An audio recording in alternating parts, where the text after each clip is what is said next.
welcome back to Story Time. Today I have two stories about finding love unexpectedly.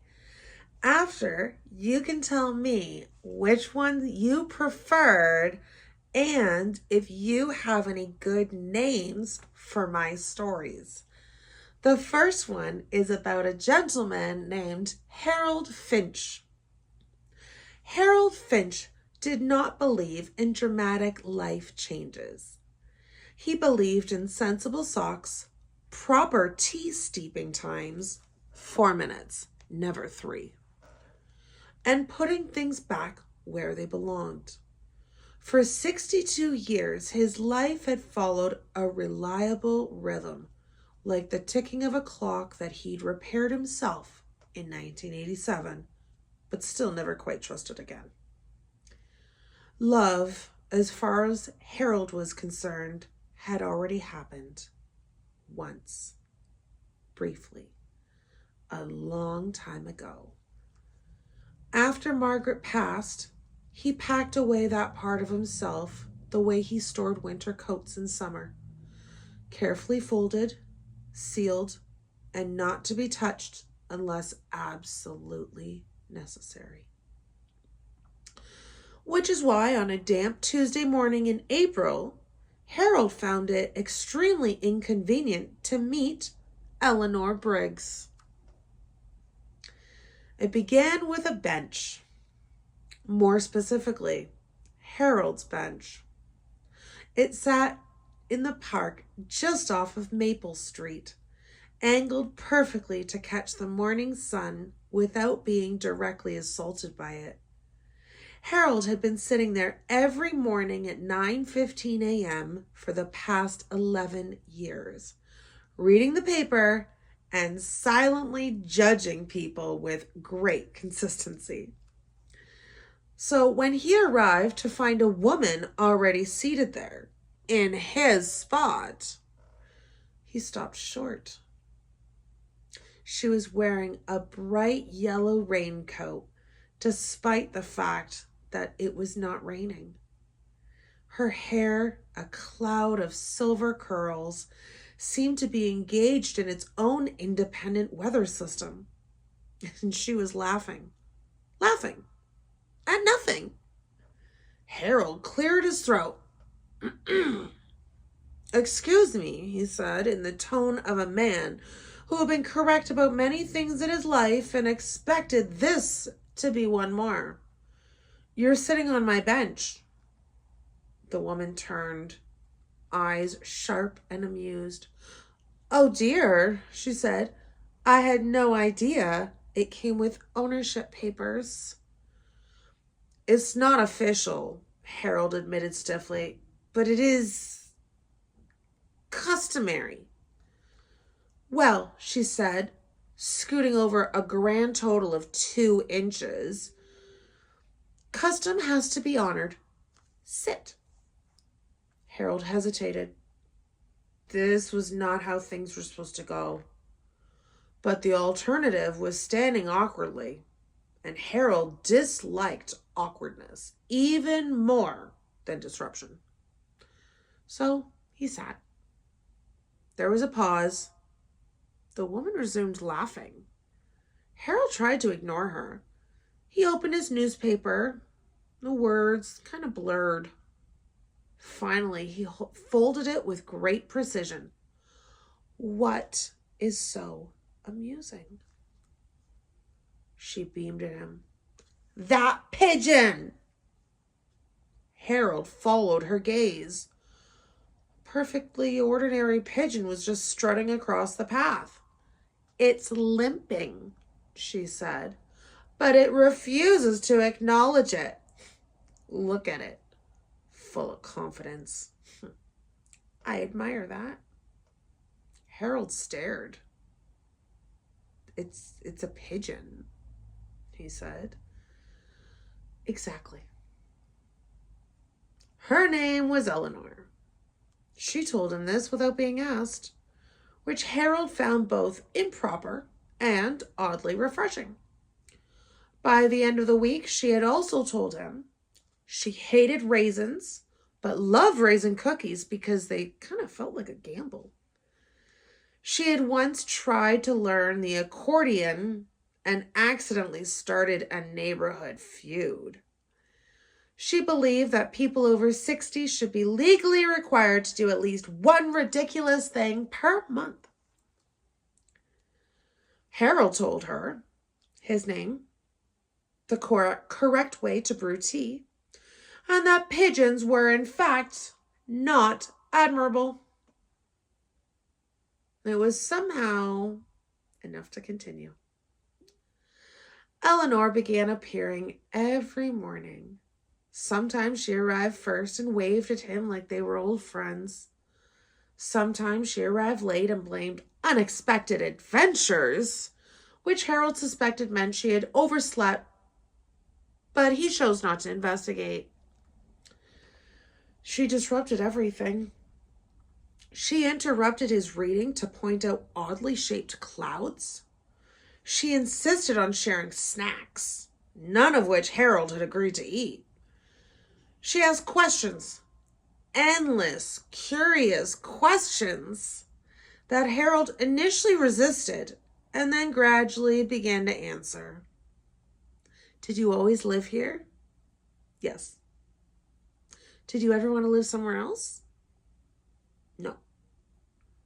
Not even a little? Maybe once. She leaned in. Where? Harold adjusted his glasses. Switzerland. Why Switzerland? I like trains. Eleanor grinned. That is the most Harold reason I have ever heard. The thing Harold noticed first was not that he enjoyed her company.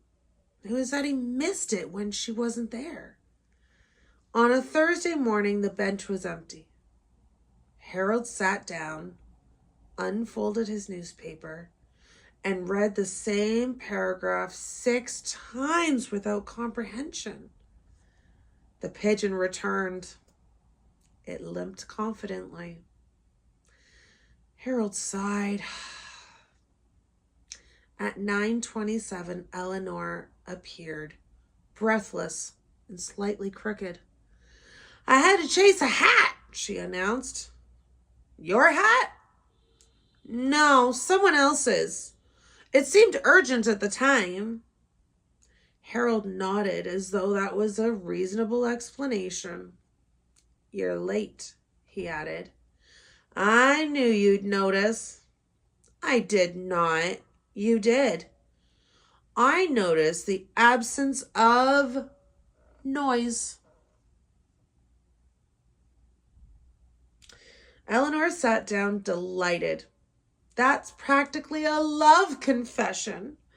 Harold choked on nothing at all. It happened slowly, the way seasons change when you're not looking. Harold began bringing 2 cups of tea. Eleanor began arriving on time, occasionally. They developed routines, arguing about birds, sharing stories, and watching the same jogger trip over the same uneven paving stone every Tuesday. One morning, Eleanor brought a small paper bag. I got you something, she said. Harold frowned. Why? Because I wanted to. He opened it cautiously. Inside was a pair of socks, bright yellow with tiny pigeons on them. Harold stared. They limp, Eleanor said proudly. You have to look closely. He did. And they did. They're ridiculous, he said. Yes. He folded them carefully and placed them in his coat pocket. Thank you. The past, of course, does not disappear just because the present becomes unexpectedly pleasant. It lingers. One afternoon, Eleanor asked gently, "Were you married?" Harold nodded. "She died," he said. Came out flat, like a statement in a report. Eleanor didn't rush to fill the silence. "That must have been very hard," she said eventually. "Yes." "Do you still love her?" Harold considered this. "Yes." Eleanor smiled softly. "Good." Harold blinked. "Good?" he questioned. "Yeah. It would be kind of strange if you didn't." He hadn't expected that. "Love doesn't vanish," she said.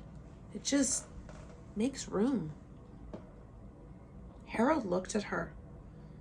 "You think there's room?" he asked. Eleanor shrugged. "I think hearts are less organized than you'd like them to be." Spring edged into summer. The park grew louder, brighter, and more crowded.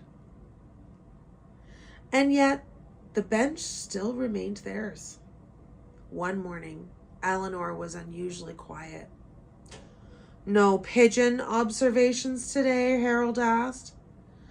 "None," she said. "I'm thinking." "Sounds dangerous."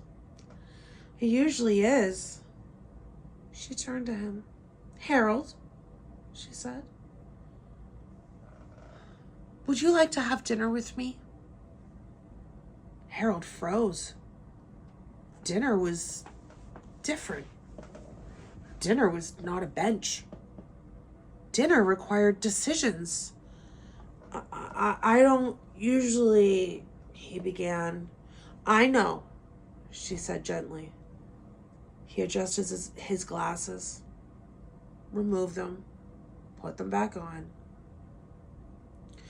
"I'm not very good at change." Eleanor smiled.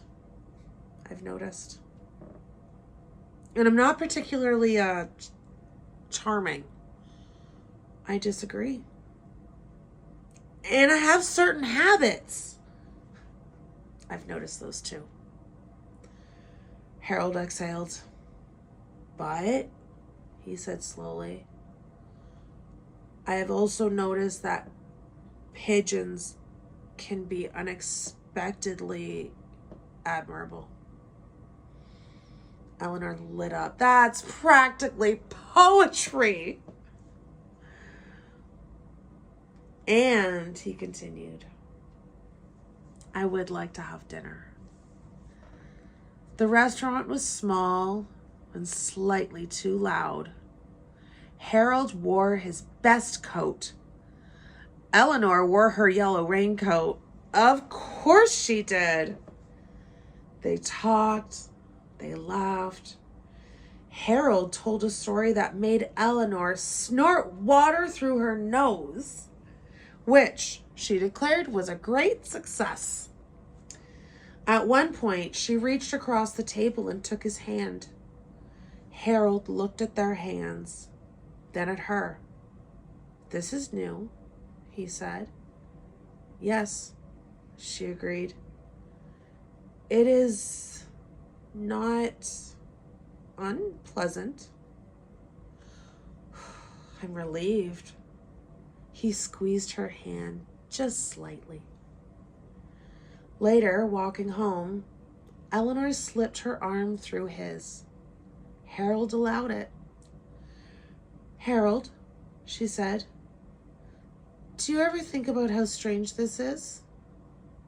"Yes," he said, "frequently." "And?" He considered. "I think," he said, "that I was mistaken." "About what?"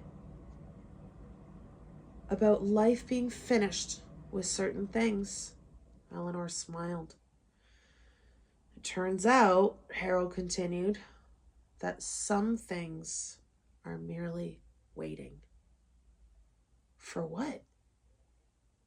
He looked at her. "For the right person to sit on your bench." Eleanor laughed. Good thing I ignored the ownership rules, she said. Yeah, Harold admitted. Good thing. And so, at 62, Harold Finch discovered something deeply inconvenient. Life, it seemed, was not done with him. Not yet. Not even close. And love, oh, sweet, ridiculous, slightly limping love. It had been there all along, waiting patiently for him to make a little room. The end. Oh, it was so sweet. I love that story. I understand why Harold would want to give up or think that that part of his life was complete. But it sounds like finding Eleanor was something really, really special. Okay. Story number 2. And if you need, now would be a great time to pause, grab a drink, have some water, maybe a snack, use the washroom if you need to. I'll be here when you get back. All right. Story 2 is about Arthur P. Wainwright. Arthur P. Wainwright had not expected his most rebellious act at 72 to involve a zucchini. It wasn't even a particularly impressive zucchini. Slightly curved, with what Arthur privately considered a moral weakness near the stem. Still, there he stood in the middle of the Saturday farmers market, holding it like evidence in a courtroom. This, he announced to no one in particular, is not regulation shape. You're not regulation shape either, said a voice behind him. Arthur turned. She was wearing a wide-brimmed straw hat, decorated with what appeared to be real cherries. Not cherry pattern. Actual cherries. Arthur blinked twice to confirm. I beg your pardon, he said. I said, she continued calmly, selecting tomatoes with alarming confidence. You're not regulation shape either, and yet here you are, out in public. Arthur stiffened. I am perfectly regulation for my age. According to who? The Canadian Association of he faltered, of general decency. She snorted. Actually snorted. Then she looked at him properly, eyes bright and amused. I'm Margaret, she said, and that zucchini is fine. Arthur looked at the zucchini, then back at Margaret, then inexplicably put the zucchini in his basket. Arthur had lived alone for 8 years, 3 months, and 11 days. Not that he was counting. He simply remembered. His wife, Ellie, had been the sort of woman who made lists for fun and labeled the lists. When she died, the house had gone quiet in a way that felt structured, as if silence itself had been carefully organized into categories. Arthur adapted. He made his tea precisely at 8 a.m. He read the paper. He complained about the paper. He attended his weekly bridge game, where he and 3 other men argued over rules none of them fully understood. It was a life. A complete one, he insisted. And then came the zucchini. And Margaret. They ran into each other again 3 days later. Arthur was at the library returning a book he had not enjoyed but finished out of principle. Margaret was arguing with the self-checkout machine. It knows what I'm trying to do, she said. It's just being difficult. Arthur approached cautiously. You have to scan the barcode flat. I did scan it flat. You scanned it enthusiastically. She turned, squinting at him. Then recognition dawned. Regulation man! Zucchini woman! They regarded each other for a moment. Then Margaret burst out laughing. Help me with this, she said, handing him the book. It was upside down.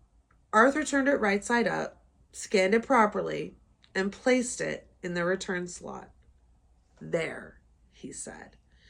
You're very useful, she replied. Do you come with instructions? I do not, Arthur said, and I object to being categorized as a tool. Everything is a useful tool. I am not a shovel. No, she said, tilting her head. More like a very polite rake. Arthur opened his mouth to protest and closed it. And to his great confusion, he smiled. Margaret insisted they have coffee. Arthur insisted he didn't have coffee with strangers. Margaret insisted they were no longer strangers because they had shared a zucchini experience. Arthur couldn't argue with that logic, so they went. Margaret had lived in the same town for exactly 6 months. Before that, she had lived in a series of questionable decisions, as she put it. I was married 3 times, she told him, stirring the coffee. Not at the same time. I'm not that efficient. Arthur nearly inhaled his biscuit. 3? Yes. First one ran off with a yoga instructor. Second one tried to become a motivational speaker and motivated himself right out of our savings. Third one was actually lovely. What happened? He died, she said simply. Arthur nodded. Ah. There was a brief, gentle silence. Then Margaret brightened. Anyway, I've decided I'm done with husbands. Arthur felt like an odd dip. He was missing a step. Very sensible, he said. Friends, though, she added. Friends are good.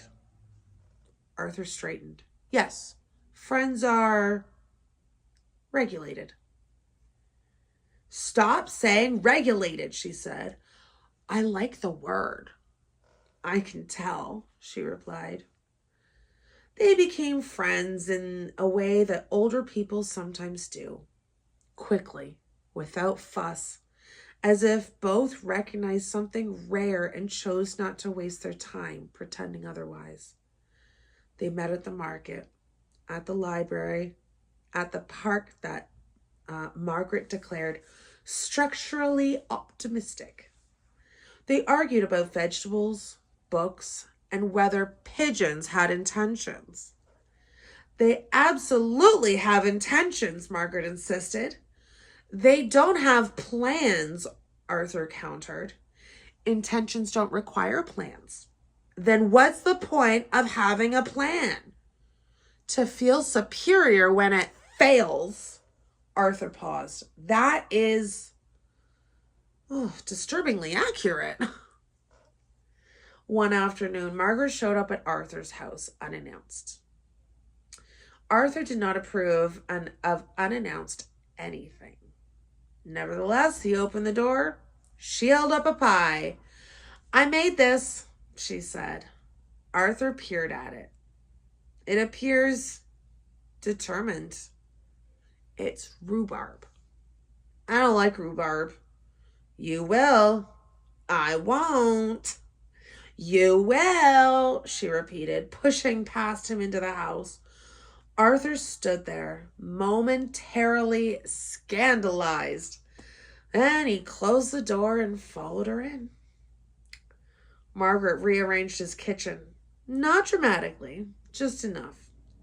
She moved the sugar closer to the kettle, swapped 2 drawers, declared his spice rack emotionally repressed. Arthur objected firmly, repeatedly. And when she left, he made tea. The sugar was much easier to reach. The drawers made more sense. The spices, well, they did seem happier. Arthur sat at his table, sipping tea and staring at a rhubarb pie. He took a bite. He paused. He took another bite. He said to no one. Weeks passed, then months. Something shifted. Not loudly, not dramatically, but quietly. Arthur began to notice things. The way Margaret tucked her hands into her sleeves when she was laughing. The way she talked to dogs before their owners. The way she said his name like it was a word that she enjoyed. Margaret, she noticed things too. She noticed the way Arthur carried an extra handkerchief. The way he pretended not to care about people and quietly helped them anyway. The way he listened. Really listened. One evening, sitting on their structurally optimistic bench, Margaret said, "You know, you're different." Arthur frowned. "I am not." "You are. You've softened." "I have not softened."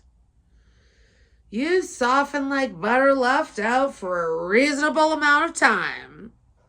"I'm not butter." "You're absolutely butter." Arthur huffed. Then, after a moment, said, "And you're less chaotic." Margaret gasped. "How dare you?" "You are, slightly," Harold said. "Name one example."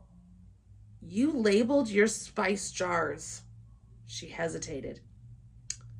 "That was a phase." Arthur smiled. The realization came, as these things often do, inconveniently. Arthur was at home reading. He came across a sentence, something about love being a second bloom. He scoffed. Then he thought of Margaret, of zucchini, libraries, and rhubarb pie, of laughter that arrived unexpectedly and stayed longer than it should. Arthur closed the book, sat very still. "Oh," he said. He did not sleep well that night, or the next, or the next. Finally, on the 4th day, he marched to the market. Margaret was there arguing with a vendor about carrots. "These are philosophical carrots," she was saying. "They've seen things." Arthur approached. "I need to speak with you," he said. She turned. "Is it about the pigeon conspiracy?" "It's not about the pigeons." "Because I have new evidence." "Margaret." She stopped, looked at him. Something in his face must have registered, because her expression softened. "All right," she said gently. "What is it?" Arthur took a deep breath. "I appear to have developed a complication." "Oh dear." It's inconvenient." "I hate inconvenient things." "Yes, well, this one involves you." Margaret blinked.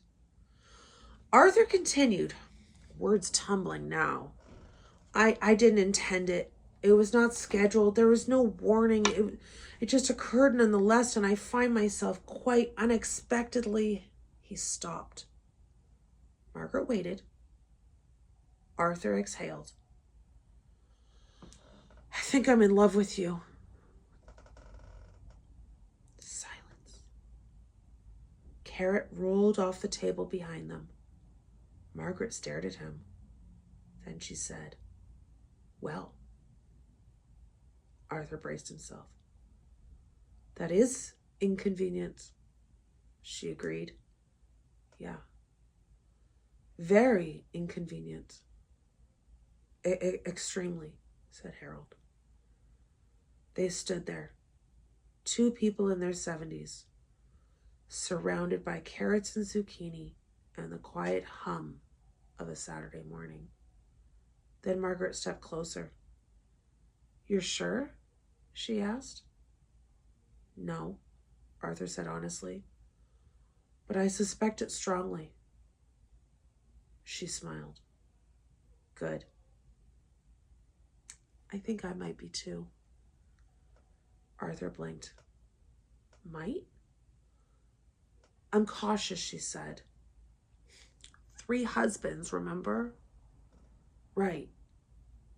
But, she added, this feels different. Arthur nodded. It does. Margaret reached out, taking his hand. All right then, she said. Let's be inconvenient together.